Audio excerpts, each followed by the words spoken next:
Next इसमें जो हमारा इम्पोर्टेंट टॉपिक है वो है, मेन टॉपिक जो हमारे एग्ज़ाम में आता है वो है diffraction of light at a single slit.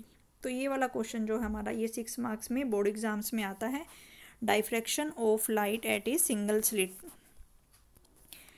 तो all a parallel beam of light with a plane wavefront is made to fall on a single slit Ln.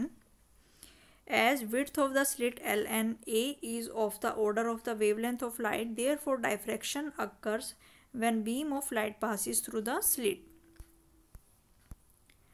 This is the diagram of the single slit diffraction. The wave from the single wavefront reach the center C. The wavelets from the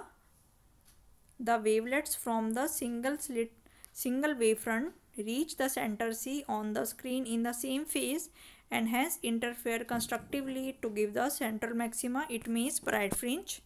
The diffraction pattern obtained on the screen consists of central bright band having alternate dark and weak bright band of decreasing intensity on both side. तो इसमें यहाँ पे हमारा ये diagram है। तो इस diagram में हम निकालेंगे, जैसे यहाँ पे हमें डायफ्रैक्शन ऑफ सिंगल स्लिट के लिए हमें इसका डेरिवेशन करना है। तो जिस तरीके से इंटरफेरेंस पैटर्न में हमने किया था, तो इंटरफेरेंस पैटर्न में हमने क्या लिए थे, हमारे पास 2 सोर्स थे, यानी कि पहला सोर्स हमारे पास यहाँ पे था और दूसरा सोर्स हमारे पास यहाँ पे था। तो दोनों सोर्स की जो अलग अलग वेव्स हैं, यानी कि इस सोर्स से जो वेव आ रही है और फिर हमने देखा था कि इस सोर्स से जो वेव आ रही हैं, दोनों जो हमारे पास 2 सोर्स ऑफ लाइट है यहाँ पे इंटरफेरेंस के केस में हमारे पास 2 सोर्स ऑफ लाइट थी और दोनों की जो वेव्स हैं वो इंटरफेयर करती हैं। तो जहाँ पे कंस्ट्रक्टिव इंटरफेरेंस होता है वहाँ पे हमें ब्राइट बैंड मिले थे और जहाँ पे डिस्ट्रक्टिव इंटरफेरेंस होता है वहाँ पे हमें डार्क बैंड मिले थे। तो इसमें जब हमने उसका किया था, ठीक है, तो उसमें हमें मिले थे कि सारी की सारी जो हमें मिलती हैं वो हमें इक्वल इंटेंसिटी की मिलती हैं। सारी की सारी जो हमें इंटरफेरेंस पैटर्न में जो फ्रिंजेस हमारी मिलती हैं वो सारी की सारी हमारी इक्वल इंटेंसिटी की होती हैं। फिर हमने उसमें पढ़ा था कि जो मैक्सिमम इंटेंसिटी होती है वो 4i होती है और जो मिनिमम इंटेंसिटी होती है वो 0 होती है। तो ये हमारा इंटरफेरेंस था। ऐसे ही हमारे डायफ्रैक्शन में भी हमें क्या मिलता है, डायफ्रैक्शन में भी हमें जो हमारा सेंटर है स्क्रीन का सेंटर, तो स्क्रीन के सेंटर पे हमें एक ब्राइट फ्रिंज मिलती है। डायफ्रैक्शन में भी हमें पैटर्न मिलता है, जिस तरह इंटरफेरेंस फ्रिंजेस में हमें पैटर्न मिलता है ऐसे ही हमें डायफ्रैक्शन में भी पैटर्न मिलता है। जो सेंटर में मिलता है वो हमें ब्राइट मिलता है, ठीक है। इसमें फिर कुछ हमें डार्क फ्रिंजेस मिलती हैं और कुछ हमें ब्राइट फ्रिंजेस मिलती हैं। जिस तरीके से हमें इंटरफेरेंस में मिली थी ऐसे ही हमें डायफ्रैक्शन में भी मिलती हैं। तो अब हम उनकी कंडीशन को यहाँ पे निकालेंगे कि कैसे कैसे हमारी यहाँ पे कंडीशन है। तो सबसे पहले, और यहाँ पे हमें ये ध्यान रखना है कि डायफ्रैक्शन में जो हमारा सोर्स होता है वो केवल एक ही सोर्स है, ठीक है। तो यहाँ पे हमारा एक सिंगल सोर्स है, एक ही सोर्स है। और क्योंकि डायफ्रैक्शन, इसमें टॉपिक का हमारा नाम क्या है, सिंगल स्लिट, तो इसमें एक ही स्लिट है, सिंगल स्लिट, यानी कि इसमें जो लाइट सोर्स है वो हमारा एक ही लाइट सोर्स है यहाँ पे। तो अगर हम यहाँ पे बनाएं, यहाँ पे मान लो ये हमारा इस तरीके से हो गया, ठीक है। ये हमारी स्लिट हो गई, मान लो इसको मैंने क्या नाम दे दिया, ए बी। तो ये हमारी स्लिट हो गई ए बी और यहाँ पे ये हमारी स्क्रीन है, ठीक है। और हमें पता है स्क्रीन से लेके इसका डिस्टेंस जो है वो कैपिटल डी है। अब हम देख रहे हैं कि यहाँ पे हमारे पास कोई लाइट का सोर्स है, ठीक है। उस लाइट के सोर्स से हमारी जो लाइट आएंगी, यहाँ पे हमारे पास कोई भी लाइट का जो सोर्स है एस, उस लाइट के सोर्स में से, ठीक है, यहाँ से जो हमारी लाइट आएंगी और यहाँ से हमारी लाइट जो है वो जाएगी। और इस तरीके से हमें यहाँ पे फिर इतने रीजन में, यानी कि फिर हमें ये जो स्क्रीन है इस स्क्रीन के कुछ रीजन में हमें, जैसे कि मान लो स्क्रीन का अगर हम इतना रीजन बनाए, मान लो यहाँ पे हमें ब्राइट पोर्शन मिलता है स्क्रीन में। यहाँ पे अगर हम देखें तो यहाँ पे हमें ब्राइट पोर्शन मिलता है जिसको हम क्या कहेंगे, सेंट्रल मैक्सिमा कहेंगे। यानी कि इतने पोर्शन में हमें जो है वो ब्राइट पोर्शन मिलता है जिसको हम क्या कहेंगे, सेंट्रल मैक्सिमा कहेंगे।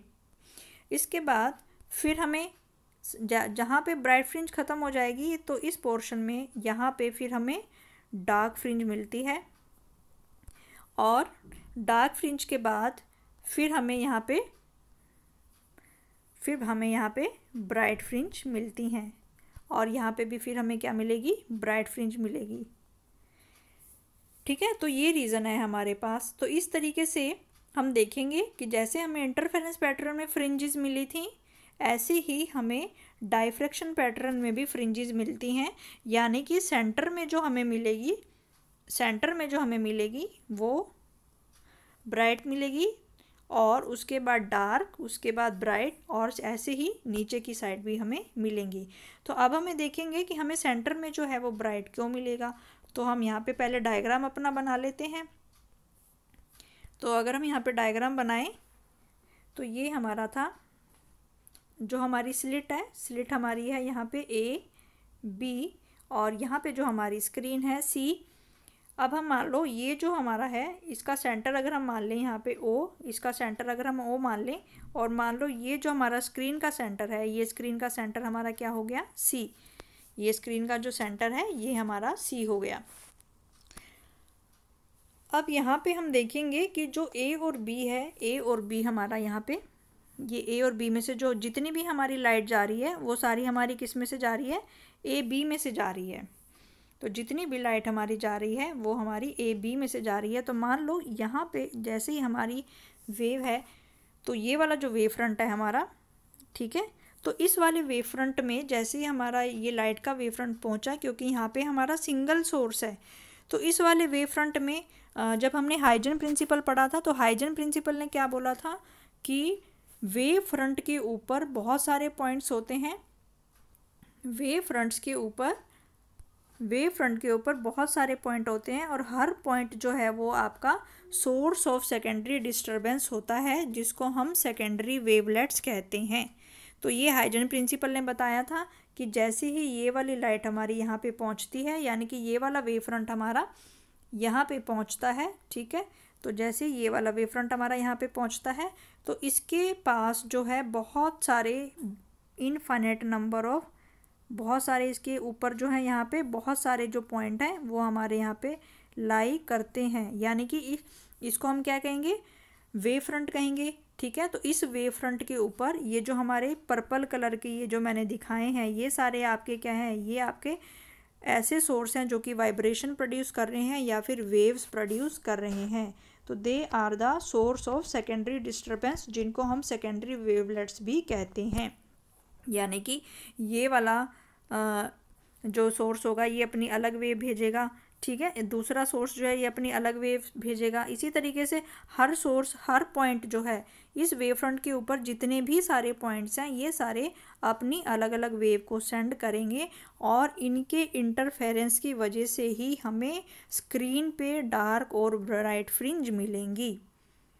ठीक है, तो हमारा जो डायफ्रैक्शन है वो भी हमारा किसकी वजह से बना है, जो हमारा डायफ्रैक्शन है वो भी हमारा इंटरफेरेंस की वजह से बना है।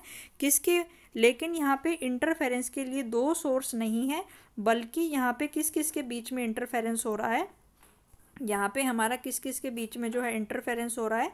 यानी कि ये वाला जो पोर्शन स्लिट का, ये वाला जो पोर्शन, इतना पोर्शन जो हमारा अनब्लॉक पोर्शन है, और इस पोर्शन के ऊपर ये जो हमारे इतने सारे सेकेंडरी वेवलेट्स हैं, सोर्स ऑफ सेकेंडरी डिस्टरबेंस हैं, इनमें से जो वेव्स प्रोड्यूस हो रही है उनके इंटरफेरेंस की वजह से, इनके आपस में म्यूचुअली इंटरफेरेंस की वजह से हमें डायफ्रैक्शन पैटर्न मिलेगा, और उसी डायफ्रैक्शन पैटर्न की वजह से हमें सेंटर में जो है मैक्सिमा मिलेगा, और इसके आसपास हमें ब्राइट और डार्क फ्रिंज जो हैं वो यहाँ पे मिलेंगी। तो ये हम इसमें डिस्कस करेंगे। तो अब हम देखेंगे कि जो सेंटर में है वो हमें ब्राइट फ्रिंज क्यों मिलती हैं। ठीक है, तो जैसे ये हमारा स्लिट A B हो गई, और इस स्लिट A B की जो डिस्टेंस है वो है हमारा ए, और यहाँ पे हमारी स्क्रीन है, ठीक है। और यहाँ पे अगर हम सेंटर ऑफ स्क्रीन सी बनाएं, ठीक है, तो यहाँ पे हमें जो भी मिलेगा ये हमारे बहुत सारे infinite number of secondary wavelets हैं वेव फ्रंट के ऊपर, जो हमारे इतने सारे पॉइंट लाई कर रहे हैं that are vibrating in the same phase, ठीक है। तो ये सारे आपस में इंटरफेयर करेंगे। अब अगर हम देखें, अब हम देख रहे हैं कि सी पे जो बनेगा वो हमारा ब्राइट फ्रिंज। अब हम क्या इसमें प्रूफ कर रहे हैं कि जो सी पे हमारी बनेगी एक मैक्सिमा बनेगा। यहाँ पे हम प्रूफ कर रहे हैं कि जो हमारा सी पे जो बनेगा एक मैक्सिमा बनेगा, यानी कि यहाँ पे एक ब्राइट फ्रिंज जो है बनेगी, तो उसको हम यहाँ पे प्रूफ करेंगे। तो यहाँ पे अगर हम इसको देखें, यहाँ से मान लो यहाँ से ये लाइट जा रही है ऐसे, और यहाँ से ये लाइट जा रही है ऐसे, तो दोनों जो है ए से सी तक जाने में भी ये उतना ही पार्ट ट्रैवल कर रही है, तो ए से सी में भी ये उतना ही टाइम ले रही है, और बी से सी में भी ये उतना ही टाइम ले रही है। तो दोनों के बीच में जो पार्ट डिफरेंस होगा वो कितना होगा, 0 होगा। तो ब्राइट फ्रिंज मिलेगी या डार्क फ्रिंज मिलेगी वो हमें किससे पता चलता है, जो दो वेव्स हमारी इंटरफेयर कर रही हैं उनके पाथ डिफरेंस से हमें पता चलेगा, उनके पार्ट डिफरेंस से पता चलेगा।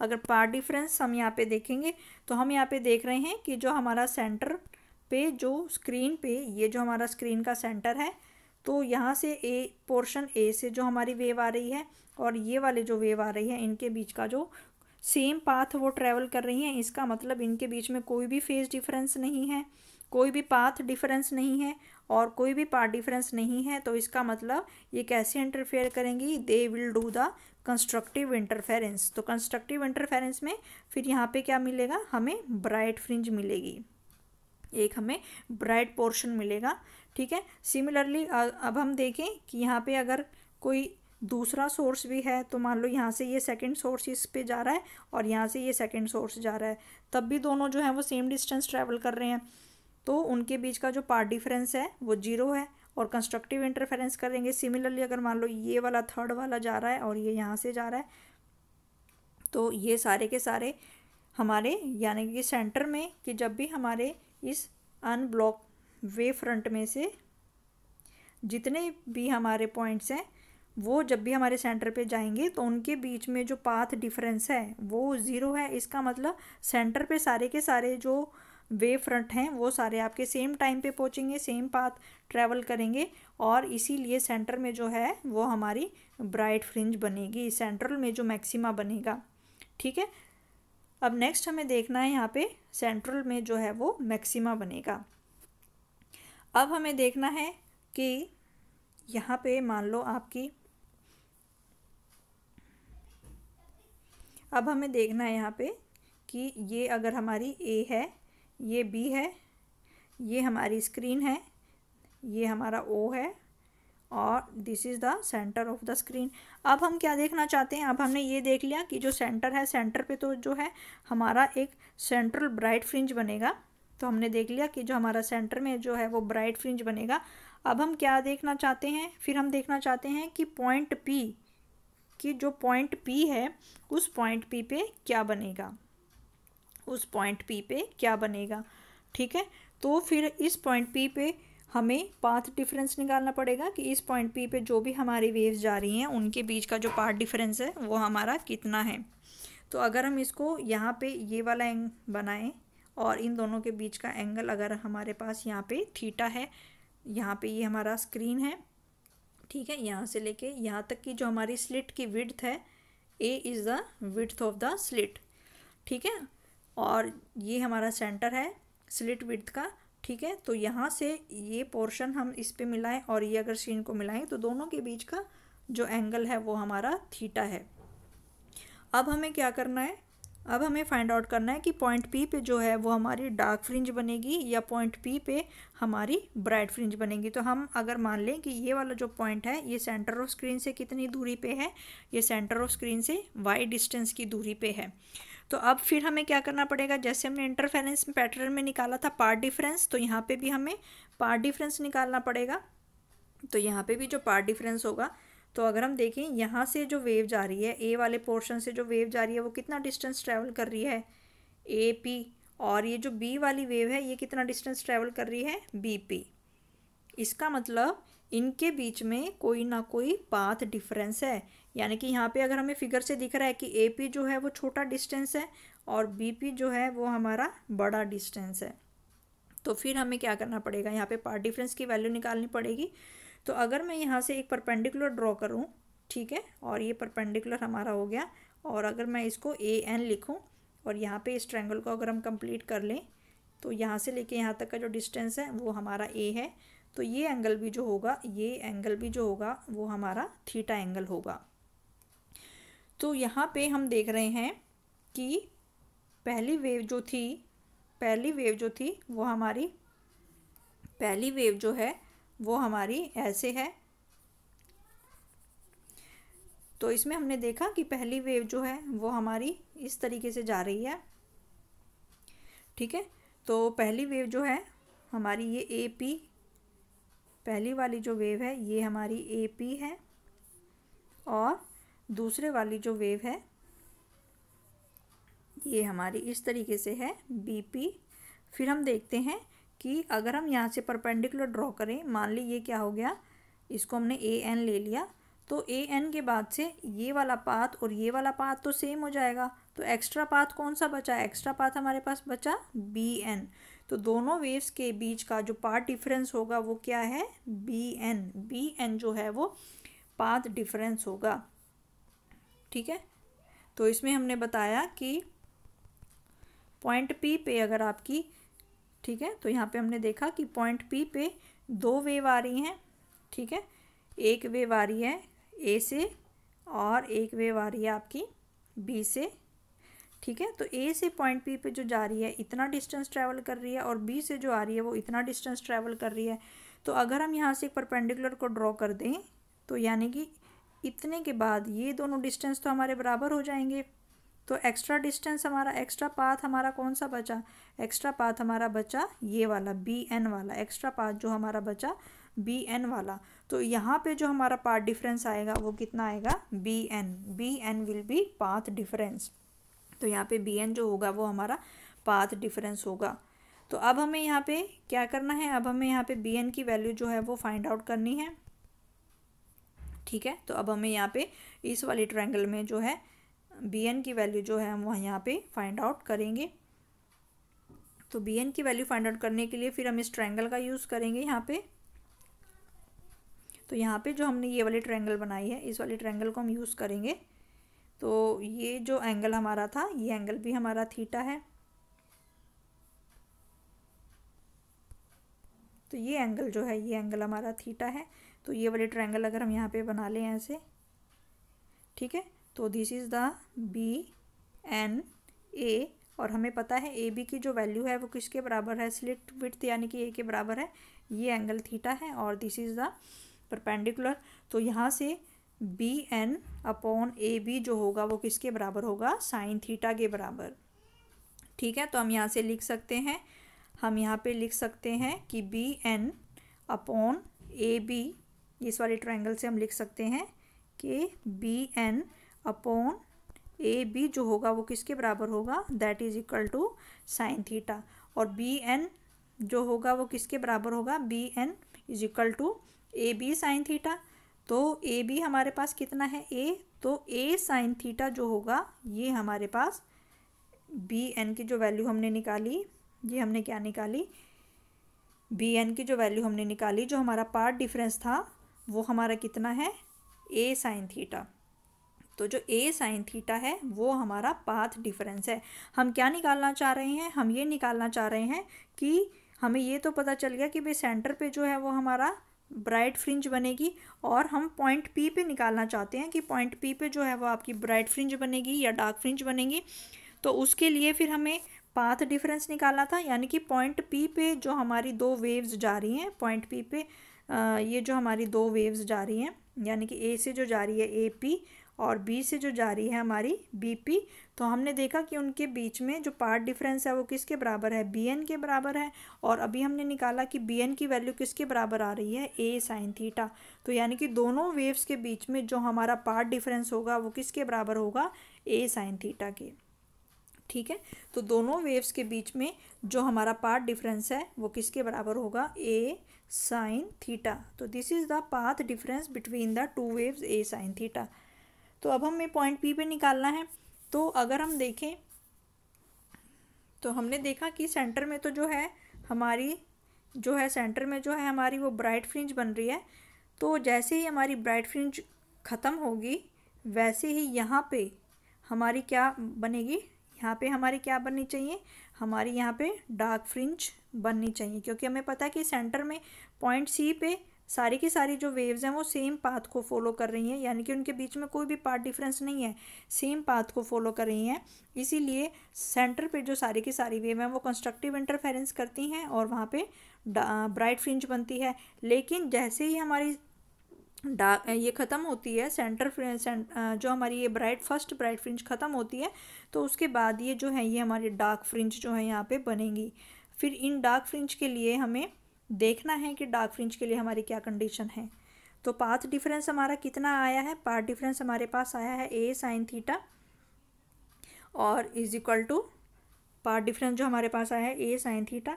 और अगर क्योंकि ये हमारा थीटा जो है इस केस में हमारे बहुत ही स्मॉल होते हैं, ठीक है, तो एंगल की जो वैल्यू है ये हमारी काफ़ी ज़्यादा स्मॉल होती है। तो साइन थीटा को हम अप्रोक्सीमेटली किसके बराबर ले सकते हैं, sine theta is approximately equal to theta. तो जो साइन थीटा की वैल्यू आएगी वो थीटा के बराबर आएगी। तो अगर हम यहाँ पे ए साइन थीटा को हम किसके बराबर ले लें, लैम्डा के बराबर ले लें, ठीक है। तो साइन थीटा को अगर हम यहाँ पे लैम्डा के बराबर ले लें तो हम इसको क्या लिख सकते हैं, a theta is equal to lambda, या फिर हम ऐसे भी लिख सकते हैं theta is equal to lambda by a. तो हम इस तरीके से भी इसको लिख सकते हैं। तो अब हम ये मान रहे हैं कि पार्ट डिफरेंस जो है ए साइन थीटा जो है वो हमारा पार्ट डिफरेंस है, और जब पार्ट डिफरेंस हमारा लैम्डा है, पार्ट डिफरेंस अगर हमारा लैम्डा है तो हमारी डार्क फ्रिंज बनेगी या ब्राइट फ्रिंज बनेगी। इंटरफेरेंस पैटर्न में हमने पढ़ा था कि अगर पार्ट डिफरेंस हमारा एन लैम्डा के बराबर होता है, इंटरफेरेंस फ्रिंजेस में हमने क्या पढ़ा था कि अगर पाथ डिफरेंस हमारा एन लैम्डा के बराबर है तो वहाँ पे जो बनती है वहाँ पे हमारी ब्राइट फ्रिंज बनती है। लेकिन डाइफ्रैक्शन पैटर्न में जो होगा वो हमारा रिवर्स होता है। तो हम यहाँ पे हम देखेंगे कि डाइफ्रैक्शन पैटर्न में हमने पढ़ा था कि अगर हमारे पाथ डिफरेंस की वैल्यू जो अगर एन लैम्डा होती है तो वहाँ पे हमारी क्या बनती है, ब्राइट फ्रिंज बनती है। लेकिन डाइफ्रैक्शन पैटर्न में जो है इसका रिवर्स बनता है कि जब हमारा पाथ डिफरेंस जो है वो एन लैम्डा के बराबर होता है तो डाइफ्रैक्शन पैटर्न में इस कंडीशन में हमारी कौन सी फ्रिंजेस बनती हैं, यहाँ पे हमारी डार्क फ्रिंजेस जो हैं वो फॉर्म होती हैं। तो यहाँ पे हमारी डार्क फ्रिंज जो है वो बनेगी, ठीक है। तो यहाँ पे हमारी डार्क फ्रिंज बनेगी। तो अब हम देखेंगे कि डार्क फ्रिंज जो है वो कैसे बनेगी, क्योंकि पाथ डिफरेंस जो है वो हमारा a sine theta is equal to lambda है। तो अगर हम यहाँ पे अपनी स्लिट को बनाएं, ये हमारा था ए और ये बी और ये अगर हमारी स्क्रीन है और हमें इस पॉइंट पी पे निकालना है, ठीक है। और पाथ डिफरेंस हमने कितना निकाला, पाथ डिफरेंस हमने निकाला a sine theta is equal to lambda, हम उसको चूज़ कर रहे हैं। तो अगर ये सेंटर है, इसको अगर हम ओ मान लें तो यहाँ से लेके यहाँ तक का जो डिस्टेंस है ये हमारा सेंटर ऑफ स्क्रीन है, ठीक है। अब हमें पता है कि यहाँ पे जो है हमारे बहुत सारे सेकेंडरी वेवलेट्स हैं, यानी कि बहुत सारे पॉइंट्स हैं जो कि हमारी डिस्टरबेंस को प्रोड्यूस कर रहे हैं, जो कि वेव्स को प्रोड्यूस कर रहे हैं।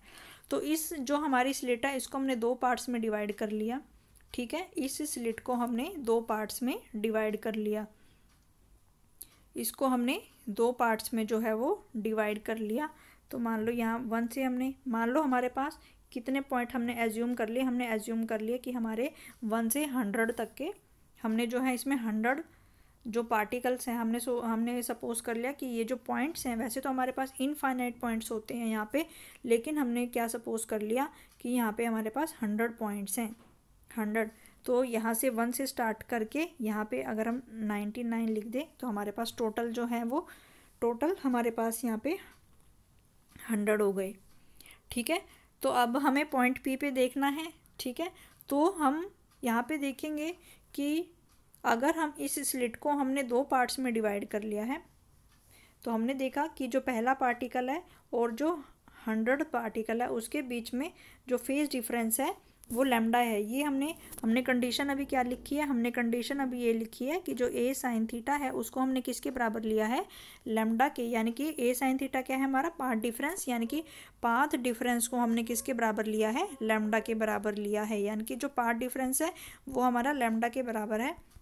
इसका मतलब कि जो हमारा पहला पार्टिकल है और जो हमारा लास्ट पार्टिकल है, 100th पार्टिकल है, उसके बीच में पार्ट डिफरेंस कितना है, लैम्डा। अब हमने क्या किया, ये जो पार्टिकल्स हैं हमने इसको दो पार्ट्स में डिवाइड कर लिया। यानी कि ये जो हमारी स्लिट है इसको हमने दो पार्ट्स में डिवाइड कर लिया, 2 इक्वल पार्ट्स में। ये जो हमारी स्लिट है इसको हमने 2 इक्वल पार्ट्स में डिवाइड कर लिया। ठीक है, 2 इक्वल पार्ट्स में डिवाइड कर लिया, यानी कि 1 से लेके, यानी कि 2 इक्वल पार्ट्स में डिवाइड कर ले, यानी कि 1 से लेके 50 तक यहाँ पे और 50 से लेके 100 तक यहाँ पे हमारे हो गए। अब हम देखेंगे कि अगर हमने इसको 2 इक्वल पार्ट्स में डिवाइड कर लिया तो यहाँ पे तो जो हमारी फर्स्ट से वेव पहुँच रही है और जो हमारी 51 से जो वेव पहुँच रही है, दोनों के बीच में जो पार्ट डिफरेंस होगा वो कितना होगा, लैम्डा बाय 2, क्योंकि हमने यहाँ पे दोनों को 2 इक्वल पार्ट्स में डिवाइड कर लिया है। ठीक है, हम क्या ले रहे हैं कि पहले वाले पॉइंट से जो वेव आ रही है और 51 वाले पॉइंट से जो वेव आ रही है उनके बीच में जो पार्ट डिफरेंस होगा वो लैम्डा बाय 2 हो गया, क्योंकि हमने पहले और लास्ट वाले पार्टिकल के बीच में जो फेज डिफरेंस है वो लैम्डा है, लेकिन हमने जो स्लिट है, जो हमारे पॉइंट्स हैं, उनको हमने 2 इक्वल पार्ट्स में डिवाइड कर लिया। तो फर्स्ट और 51 वाले पार्टिकल अगर यहाँ पे इंटरफेयर करेंगे तो उनके बीच में जो पार्ट डिफरेंस होगा वो कितना होगा, लैम्डा बाय 2 का पार्ट डिफरेंस होगा यहाँ पे।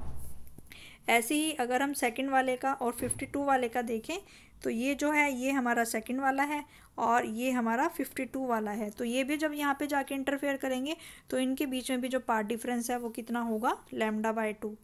ऐसे ही बाकी के जो हम देखें, ठीक है, तो हम थर्ड वाला और अगर हम 53 वाला देखें तो यहाँ से अगर हम थर्ड पार्टिकल ले लें और नीचे से अगर हम 53rd वाला पार्टिकल ले लें तो ये भी यहाँ पे इंटरफेयर करेंगे तो इनके बीच का जो पार्ट डिफरेंस होगा वो कितना होगा, लैम्डा बाय 2 होगा।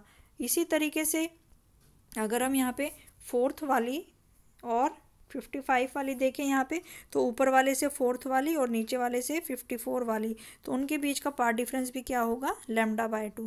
तो सारे के सारे पार्टिकल्स जो हैं, क्योंकि हमने इसको 2 इक्वल पार्ट्स में डिवाइड कर लिया, तो हम देख रहे हैं कि ऊपर वाले पार्टिकल्स और नीचे वाले पार्टिकल्स जब आपस में इंटरफेयर कर रहे हैं तो इनके बीच का जो पार्ट डिफरेंस है वो आपका लैम्डा बाय 2 है। और हमें पता है कि जब पार्ट डिफरेंस लैम्डा बाय 2 होता है तो कौन सा वो होता है, डिस्ट्रक्टिव इंटरफेरेंस यहाँ पे हमारा होगा। तो यहाँ पे हमारा कौन सा इंटरफेरेंस होगा, डिस्ट्रक्टिव इंटरफेरेंस। और डिस्ट्रक्टिव इंटरफेरेंस होगा, इसका मतलब यहाँ पे क्या बनेगा, यहाँ पे हमारी डार्क फ्रिंज जो है बनेगी, यहाँ पे हमारी डार्क फ्रिंज जो है वो बनेगी। ठीक है, तो हमने देखा कि जब हमारा पाथ डिफरेंस जो कि हमारा ए साइन थीटा था, जब हमने उसको किसी लैम्डा के बराबर लिया तो हमने देखा कि यहाँ पे हमारी डार्क फ्रिंज बनेगी, पॉइंट पी पे जो है वो हमारी डार्क फ्रिंज बनेगी। तो इसी तरीके से अगर हम ए साइन थीटा को 2 लैम्डा के बराबर लें, ए साइन थीटा को अगर हम 2 लैम्डा के बराबर लें, ठीक है, तो कौन सी फ्रिंज बनेगी, तो उस केस में भी हम क्या कर लेते हैं, जैसे कि हमारी ये जो स्लिट है, ठीक है, जैसे ये हमारी स्लिट थी ए बी, अब ये 2 लैम्डा के बराबर है, तो पहले हमने उसको जब हमारा पार्ट डिफरेंस लैम्डा के बराबर था तो हमने उसको 2 इक्वल पार्ट्स में डिवाइड किया था। अब हमारा पाथ डिफरेंस जो है 2 लैम्डा है तो हम उसको 4 इक्वल पार्ट्स में डिवाइड करेंगे। तो ये जो हमारी स्लिट है इसको हम 4 इक्वल पार्ट्स में डिवाइड कर लेंगे, यानी कि 1 2 3 और ये 4। तो हमने इसको 4 इक्वल पार्ट्स में डिवाइड कर लिए, यानी कि यहाँ से लेके यहाँ तक के जो पॉइंट्स हैं 1 से लेके 25 तक हैं, यहाँ से लेके यहाँ तक के जो है 50 हैं, यहाँ से लेके यहाँ तक के जो है वो 75 हैं, यहाँ से लेके यहाँ तक के जो पार्टिकल हैं वो 75 हैं, और यहाँ से लेके यहाँ तक के जो पार्टिकल हैं वो हमारे 100 है। तो हमें पॉइंट पी पे देखना है, ठीक है, तो यहाँ से सेम वैसे ही होगा हमारा, यानी कि पहला वाला पार्टिकल, ठीक है, और यहाँ पे 26 वाला पार्टिकल दोनों इंटरफेयर करेंगे तो दोनों के बीच का जो पार्ट डिफरेंस होगा वो कितना होगा, लैम्डा बाय 2। तो यहाँ पे क्या होगा आपका डिस्ट्रक्टिव इंटरफेरेंस। ऐसे ही, ठीक है, ऐसे ही अगर हम यहाँ से सेकंड पार्टिकल लें और यहाँ से 27 पार्टिकल लें, तो ये भी हमारा क्या करेगा, डिस्ट्रक्टिव इंटरफेरेंस होगा, डार्क फ्रिंज बनेगी। तो हम देख रहे हैं कि ऊपर वाले पोर्शन से, तो ऊपर वाले जितने भी पॉइंट है 1 से लेके 25 तक के, तो यहाँ के तक की जितनी भी हमारी वेव्स आ रही हैं उनको कौन कैंसिल कर रहा है, 25 से लेके 50 तक के सारे पार्टिकल्स वो जो हैं उनको कैंसिल कर रहे हैं। इसी तरीके से अगर हम देखें, यहाँ पे हमने देख लिया कि 1 से 50 तक के तो सारे कैंसिल हो गए, ठीक है। अब हम देख रहे हैं कि 50 से लेके 100 तक के, तो हम 50 यहाँ से हमने देखा,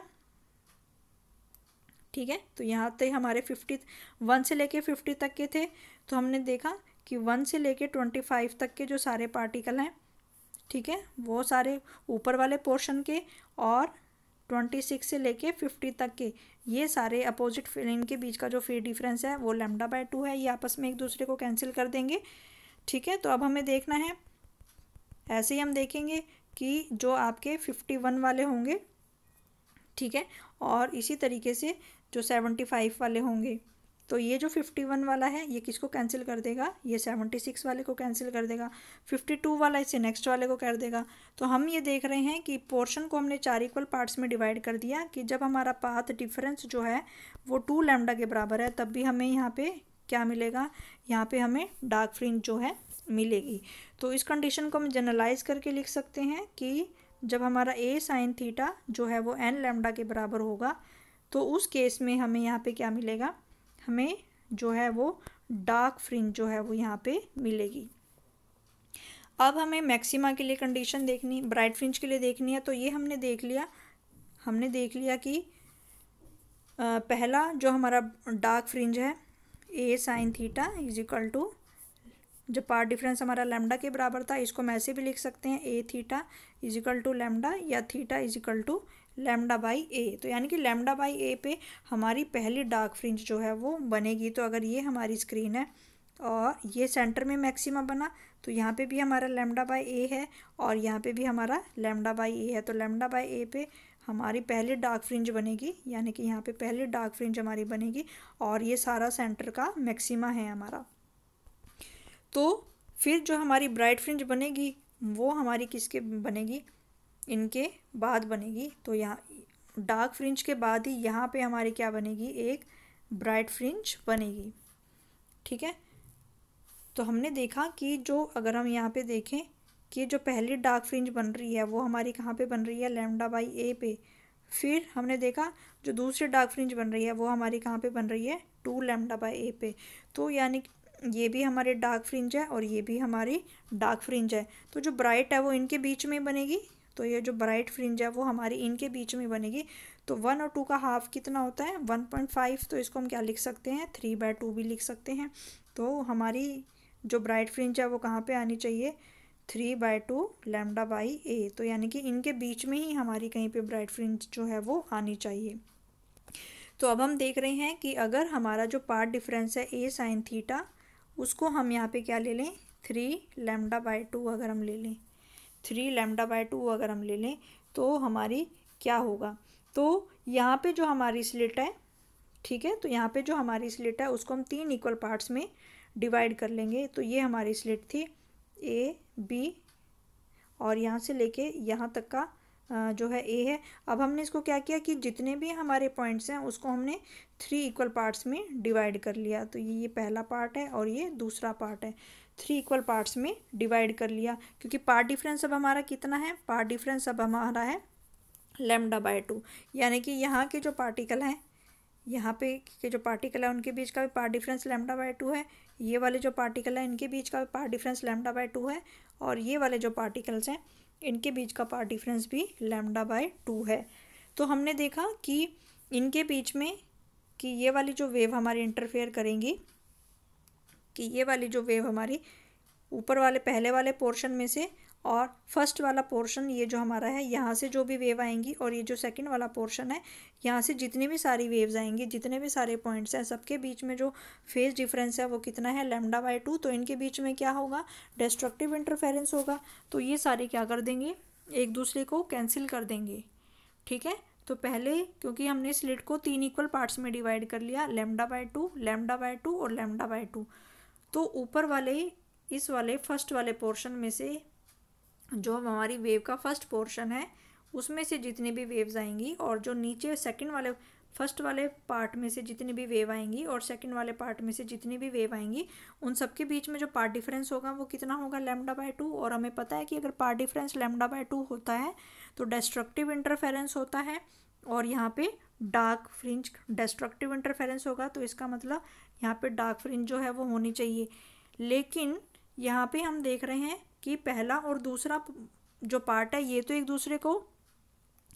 दूसरे को कैंसिल कर देगा, लेकिन हमारे पास अभी भी क्या बचा है, हमारे पास अभी भी थर्ड पार्ट बचा है। तो ये जो थर्ड पार्ट के जो हमारे पॉइंट्स बचे हैं, ठीक है, थर्ड पार्ट के ये जो पॉइंट्स बचे हैं ये फिर क्या प्रोड्यूस करेंगे, ये हमारी यहाँ पे एक कंस्ट्रक्टिव इंटरफेरेंस को प्रोड्यूस करेंगे। They will produce the constructive interference, तो ये कंस्ट्रक्टिव इंटरफेरेंस को प्रोड्यूस करेंगे, ठीक है। क्योंकि हमने वेव को पार्ट डिफरेंस हमारा है 3 λ/2, उसको हमने 3 पार्ट्स में डिवाइड कर लिया, यानी कि पहले पोर्शन में से जो भी वेव्स आ रही हैं λ/2 की, दूसरे पोर्शन में से भी आ रही हैं λ/2, और थर्ड पोर्शन में से भी जो आ रही हैं वो λ/2 की आ रही हैं। तो पहले पोर्शन के जो भी वेव हैं और दूसरे पोर्शन की जो भी वेव हैं उनके बीच में डिस्ट्रक्टिव इंटरफेरेंस होगा, वो एक दूसरे को कैंसिल कर देंगे, और जो बचा हुआ थर्ड पोर्शन है उसके जो पॉइंट्स हैं वो आपस में कंस्ट्रक्टिव इंटरफेरेंस करेंगे, और हमें यहाँ पे क्या मिलेगा, हमें यहाँ पे एक ब्राइट फ्रिंज जो है वो मिलेगी। तो अगर पाथ डिफरेंस हमारे पास 3 λ/2 है तो हमें यहाँ पे क्या मिलेगा, हमें यहाँ पे ब्राइट फ्रिंज मिलेगा। तो यहाँ पे हम इसको ऐसे भी लिख सकते हैं। और नेक्स्ट अगर हम एग्जांपल देखें कि अगर पार्ट डिफरेंस हमारा 5 λ/2 है, अगर पार्ट डिफरेंस हमारा 5 λ/2 है तो जो हमारी स्लिट है उसको हम 5 इक्वल पार्ट्स में डिवाइड कर सकते हैं, ठीक है। तो इसको हम 5 इक्वल पार्ट्स में डिवाइड कर लेंगे। तो जो हमारी ये विड्थ है AB, इसको हमने 5 इक्वल पार्ट्स में डिवाइड कर लिया। ये पहला पार्ट, दूसरा पार्ट, तीसरा पार्ट, फोर्थ पार्ट, और ये फिफ्थ पार्ट। तो ये हमारा जो है ये फिफ्थ पार्ट हो गया यहाँ पे, ठीक है। और ये हमारा जो है B है यहाँ पे, AB। तो इसको हमने 5 इक्वल पार्ट्स में डिवाइड कर लिया, क्योंकि पाथ डिफरेंस जो है वो हमारा 5 λ/2 है। तो पहले पोर्शन का जो पार्ट डिफरेंस है वो भी λ/2 है, दूसरे का जो पार्ट डिफरेंस है वो भी λ/2, ये भी λ/2, ये भी λ/2, और ये भी λ/2, ठीक है। तो फिर हम देख रहे हैं कि पहला पोर्शन दूसरे पोर्शन को कैंसिल कर देगा, फिर तीसरा पोर्शन चौथे पोर्शन को कैंसिल कर देगा, और बचा कौन सा हमारे पास, बचा हमारे पास फिफ्थ वाला पोर्शन। तो फिफ्थ वाले पोर्शन को कैंसिल करने वाला कोई भी पार्ट नहीं है। तो जो फिफ्थ पोर्शन बचेगा उसके जो पॉइंट्स हैं वो आपस में इंटरफेयर करेंगे, कंस्ट्रक्टिव इंटरफेरेंस करेंगे, और उनकी वजह से हमें क्या मिलेगा, यहाँ पे कंस्ट्रक्टिव इंटरफेरेंस, और हमें यहाँ पे क्या मिलेगी, ब्राइट फ्रिंज यहाँ पे हमें मिलेगी। तो डियर स्टूडेंट, इसमें हमने देखा कि जब हमारा पाथ डिफरेंस जो है A sin theta, path difference जो है वो पहले हमने निकाला 3 λ/A 3/2 लैम्डा, ठीक है। और तब भी हमारी जो है वो ब्राइट फ्रिंज बनी। फिर हमने देखा जब पार्ट डिफरेंस हमारा 5 λ/2 है तब भी हमारी ब्राइट फ्रिंज बनेगी, और या फिर जब हमारा 7 λ/2 होगा तब भी हमारी जो है वो ब्राइट फ्रिंज बनेगी। तो ये कंडीशंस हम लिख सकते हैं कि ब्राइट फ्रिंज के लिए जो हमारा होगा A sin थीटा, इसको अगर हम जनरलाइज करके लिखें, इसको हम ये लिखेंगे 2n+1 λ/2। तो ये कंडीशंस हैं हमारी ब्राइट फ्रिंज के लिए। A sin theta is equal to 2n+1 λ/2, तो ये हमारी है ब्राइट फ्रिंज के लिए। और डार्क फ्रिंज के लिए फिर हमारी क्या हो जाएगी, डार्क फ्रिंज के लिए हो जाएगी हमारी A sin theta is equal to n lambda, और ये हमारी कौन सी फ्रिंज है, डार्क फ्रिंज है इंटरफेरेंस पैटर्न में। तो इंटरफेरेंस पैटर्न में हमने देखा कि इंटरफेरेंस में हमने देखा था कि हमारे दो सोर्स थे S1 और S2, और उन दोनों की जो वेव्स हैं वो अलग अलग आके इंटरफेयर करती हैं। लेकिन डायफ्रैक्शन पैटर्न में हमने देखा कि हमारी जो स्लिट है, स्लिट के अंदर जो हमारा वेव फ्रंट है, उस वेव फ्रंट के अंदर जो हमारे इतने सारे पॉइंट्स हैं, इनफाइनाइट नंबर ऑफ पॉइंट्स हैं, वो सारे हमारे एक लाइट सोर्स की तरह बिहेव करते हैं, सेकेंडरी वेवलेट्स की तरह बिहेव करते हैं। तो इनके म्यूचुअल इंटरफेरेंस की वजह से ही फिर हमें क्या मिलता है, यहाँ पे एक डायफ्रैक्शन पैटर्न जो है वो मिलता है। और फिर हमने देखा यहाँ पे जो हमारा पाथ डिफरेंस है वो हमारा ए साइन थीटा आया, ठीक है। और ये वाली जो कंडीशन है ए sine theta is equal to n lambda वाली, ये हमारी जो है मिनिमा की कंडीशन है, ठीक है। और ये वाली जो है ये हमारी मैक्सिमा की कंडीशन है कि a sine theta is equal to 2n+1 lambda by 2, ये हमारी मैक्सिमा की कंडीशन है। यानी कि यहाँ पे हमें जो ब्राइट फ्रिंज मिलेगी उसको हम क्या कहेंगे, मैक्सिमा। और n की वैल्यू जो है वो 1 से स्टार्ट होनी चाहिए। तो यहाँ से हम मैक्सिमा के लिए थीटा की वैल्यूज़ जो है उसको हम फाइंड आउट कर सकते हैं।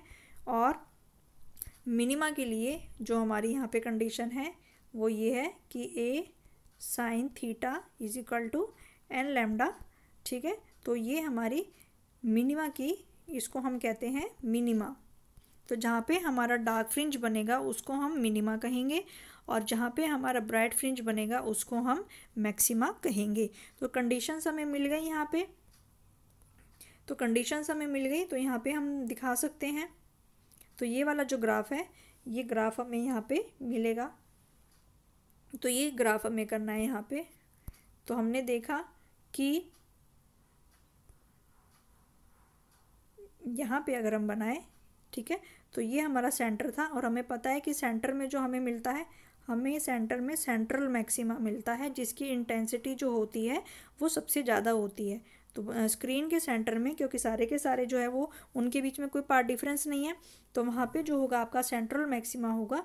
तो इस वाला जो पोर्शन है, ये जो सेंट्रल मैक्सिमा है, इसकी इंटेंसिटी जो होती है सबसे ज़्यादा होती है, तो इसको हम कहेंगे सेंट्रल मैक्सिमा। इसके बाद फिर यहाँ पे इस वाले पॉइंट को हम लिखें, ये वाला जो पॉइंट है ये होगा आपका लैम्डा बाई ए, और ये वाला होगा आपका लैम्डा बाई ए, क्योंकि लैम्डा बाई ए पे आपका क्या बनेगा, मिनिमा बनेगा, ठीक है, लैम्डा बाई ए। और यहाँ पे अगर हम माइनस लैम्डा बाई ए लिखें तो यहाँ पे आपका मिनिमा बनेगा। सेकंड मिनिमा आपका कहाँ पे बनेगा, सेकंड मिनिमा आपका बनेगा 2 लैम्डा बाई ए पे। तो यहाँ पे अगर हम देखें तो सेकंड मिनिमा जो बनेगा वो 2 लैम्डा बाई ए पे बनेगा, ठीक है। तो यहाँ पे अगर हम इसको बनाएं तो और जो हमारा फर्स्ट मैक्सिमा बनेगा, फर्स्ट मैक्सिमा जो है वो हमारा कहाँ पे बनेगा, फर्स्ट मैक्सिमा हमारा 3/2 लैम्डा पे बनेगा, 3/2 लैम्डा बाई ए। और इनके बीच में जो है वो यहाँ पे बनेगा 3/2 लैम्डा बाई ए, ठीक है। तो अगर हम बनाएं तो ये जो बनेगा ये आपका ऐसे बनेगा, और ये जो बनेगा ये आपका ऐसे बनेगा, ठीक है। इस तरीके से अगले वाले की बनाएं, उसकी इंटेंसिटी जो है वो कम हो जाएगी। तो इस तरीके से ये हमारा, ये क्या है, ये हमारा डायफ्रैक्शन पैटर्न है। This is the diffraction pattern. तो हमने देखा कि सेंटर में जो ये वाला है, सेंटर में जो आपकी इंटेंसिटी है वो सबसे ज़्यादा है। सेंटर में जो मैक्सिमा बन रहा है आपका, इसको हम क्या कहते हैं, सेंट्रल मैक्सिमा। सेंटर में वाले जो ब्राइट फ्रिंज की इंटेंसिटी जो है वो सबसे ज़्यादा है, और उसको हम क्या कहते हैं, सेंट्रल मैक्सिमा, ठीक है। इसके बाद फिर ये वाली जो ब्राइट फ्रिंज है इसकी इंटेंसिटी कम हो गई, तो इसको हम बोलेंगे सेकेंडरी मैक्सिमा, इसको हम बोलेंगे सेकेंडरी मैक्सिमा। फिर इसके नेक्स्ट वाले की जो ब्राइट फ्रिंज है इसकी इंटेंसिटी भी जो है वो डिक्रीज़ हो गई है। तो हम देख रहे हैं कि इंटेंसिटी जो है वो लगातार आपकी डिक्रीज़ होती जा रही है, तो ये भी सेकेंडरी मैक्सिमा हो गया। तो ये वाला जो है, ये वाला जो पॉइंट है आपका, ये वाला जो पॉइंट है ये सेकेंडरी मिनिमा है, और ये वाला जो पॉइंट है ये भी आपका सेकेंडरी मिनिमा है। तो डायफ्रैक्शन पैटर्न में हम देखते हैं, जैसे इंटरफेरेंस में हमने देखा था कि सबकी जो इंटेंसिटी है वो एक जैसी होती है, ये हमने इंटरफेरेंस पैटर्न में देखा था। लेकिन डायफ्रैक्शन पैटर्न में जो सेंटर वाला मैक्सिमा होता है उसकी इंटेंसिटी सबसे ज़्यादा होती है, फिर धीरे धीरे ये इंटेंसिटी जो है ये आपकी डिक्रीज़ होती जाती है, यानी कि इनकी इंटेंसिटी जो है वो इक्वल नहीं होती। तो डियर स्टूडेंट, ये आज का हमने टॉपिक पढ़ा। इसमें हमने डायफ्रैक्शन ऑफ लाइट के बारे में पढ़ा कि डायफ्रैक्शन ऑफ लाइट का क्या फिनोमिना होता है।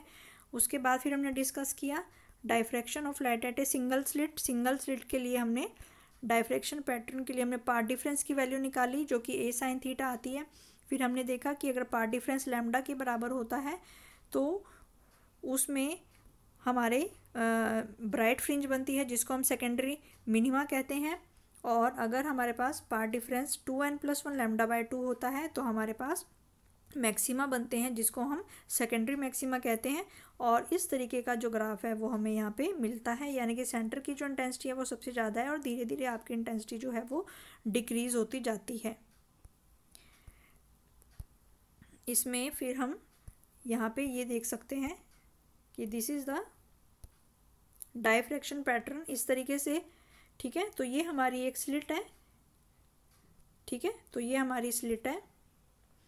इस वाली स्लिट में से, यानी कि अगर हमें पता होता कि लाइट जो है वो स्ट्रेट लाइन में ट्रेवल करती है तो लाइट केवल इतने पोर्शन में ही रहनी चाहिए थी, लेकिन यहाँ पे हमें ये जो हमारा स्लिट के बीच का ये जो अनब्लॉक पोर्शन है, स्लिट के बीच का ये जो अनब्लॉक पोर्शन है, तो इसमें से जो बहुत सारे वेवलेट्स आपस में इंटरफेयर करती हैं और उनके इंटरफेरेंस से ही यहाँ पे हमें क्या मिलता है, स्क्रीन पे हमें ब्राइट और डार्क फ्रिंजेस मिलती हैं।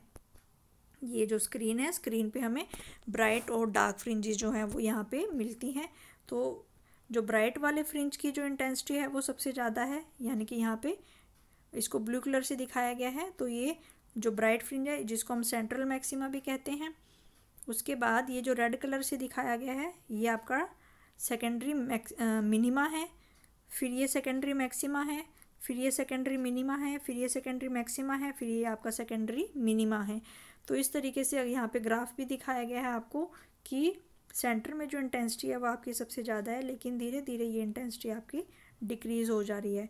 तो जो हमारे मिनिमा बनेंगे वो हमारे बनेंगे a sin theta is equal to n lambda पे, और जो हमारे मैक्सिमा बनेंगे a sin theta is equal to 2n+1 λ/2। तो सर आपको ये टॉपिक बहुत अच्छे से रिवाइज करना है, थोरोली स्टडी करना है इसको, बहुत इंपॉर्टेंट टॉपिक है। Thank you.